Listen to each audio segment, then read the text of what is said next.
ke jare dwar de kulwanga kusta metel just nongomal elengamal kajiko anchachu ke jare dwar de kulwanga kusta metel just nongomal elengamal kajiko boy wa nyamda boy te kemude mere lagang ke zurin chata shuwa wadel wangatiem boy wa nyamda boy te kemude mere lagang ke zurin chata shuwa wadel wangatiem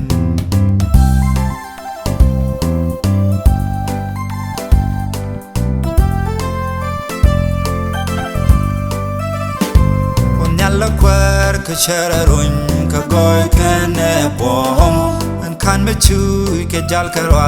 jeleva duop te ke on la quer ke cherarun ke goy kene bom an kan me chu ke jal karwa jeleva duop te ke boy wa nyam da boy te ke mude mere la gang ke zurin chata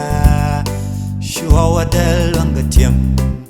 Mood boy wa nyamda boy teka mude mere lagang ke zurin chata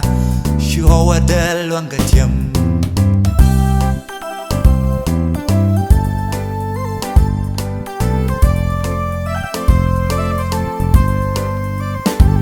Chen bidier ke tinana tinong ke dwal pai ko taka was ko mi bum di said the sep kora an chen bidier ke tinana tinong ke dwal pai ko taka was ko mi bum di said the sep kora boy wa nyamda boy te ke mude mere lagang ke zurin chata shuwa wadel wangatiem Mood boy wa nyamda boy te ke mude mere lagang ke zurin chata shuwa wadel wangatiem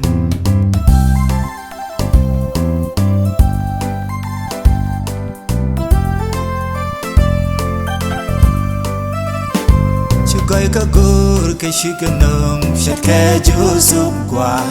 shuwa wagur ibadje jingwe jam du hule Chugoy ka gur ke shikanung shat ke jusuk kwa shuwa wagur ibadje jingwe jam du hule Mood boy wa nyamda boy te ke mude mere lagang ke zurin chata shuwa wadel wangatiem Mood boy wa nyamda boy te ke mude mere lagang ke zurin chata